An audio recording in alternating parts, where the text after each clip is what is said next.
Don't hide yourself. Stand up, keep your head high, and show them what you got. Do you struggle with social anxiety or shyness? Is this anxiety affecting multiple areas of your life? Are you yearning to break free from feeling isolated? Like many people, I was shy as a kid. But I wasn't just shy, I was painfully shy. I would avoid social situations like the plague, and I barely spoke because I stuttered. My shyness followed me well into adulthood. I stayed away from social situations, fearing the embarrassment of stumbling in my speech. But even as my speech improved, I was always on guard and still felt awkward in social settings. Then, I met a man who helped me change how I approached my fears. Tom had a stutter much more severe than mine, but it did not stop him from interacting with people. I was amazed by his courage and seeming lack of self-concern as he introduced himself to me. We chatted for a bit, and he left an impression on me that I would never forget. He couldn't stop his stutter, but he wouldn't let it stop him from talking. Reflecting on this experience taught me some valuable lessons about how to overcome shyness. These can work for you too, even if you don't stutter. 6 ways to free yourself from social anxiety and shyness. Acknowledge the fear.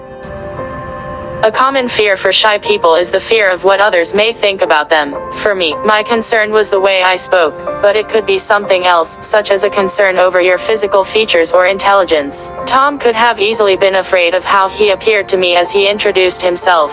If he was, it didn't stop him from engaging me in conversation. I knew that to follow his example, I would first need to acknowledge my own fears of how I appeared to others when I spoke. You may be tempted to discount your feelings or try to ignore them, but the more you try, the more the anxiety grows. The first step to freedom is to acknowledge the fear, as silly or inconsequential as that seems. When you do, something interesting will happen. You'll realize that you're likely more concerned about your own quirks than other people are. This will give you the strength and courage to begin moving past them. Accept embarrassment. Yes, it's painful. Nobody likes to embarrass themselves in public, but it will happen. As a stutterer, I felt incredibly embarrassed because of my speech on many occasions. I would be flowing along as I spoke only to be hit with blocked speech. Some episodes were so bad that I would appear to be suffering from convulsions. Needless to say, this made me wary of speaking in public. I was too afraid of embarrassing myself. But John didn't seem to have this problem at all. It made me wonder, what if I accepted the potential for embarrassment rather than hide from it? The more I opened up myself to potentially embarrassing situations, the more courageous and resilient I felt. This can happen to you too if you are willing to experience the greatest fear holding you back from interacting with other people. Think about the worst case scenario. Is it a life or death situation? If not, you will recover, and you will be stronger for it. You will more easily enter conversations rather than sit on the sidelines. Challenge your perceptions. We place many unreasonable expectations on ourselves when entering social interactions. Somehow, we believe that social conventions call for a person to be highly intelligent, witty, and entertaining in all their conversations. I tried to be all these things to all people in the past, and I failed miserably because I was not being myself. I was trying to be what I thought others wanted me to be. Instead of choosing to be fluent or silent, John chose to be himself. His powerful example caused me to ask myself, would I hold others to the same ridiculous standards I was holding myself to? Probably not. Do you believe you need to be intelligent, witty, and entertaining in all your social interactions? Challenge those perceptions. Most people can see right through fake encounters. Just be yourself.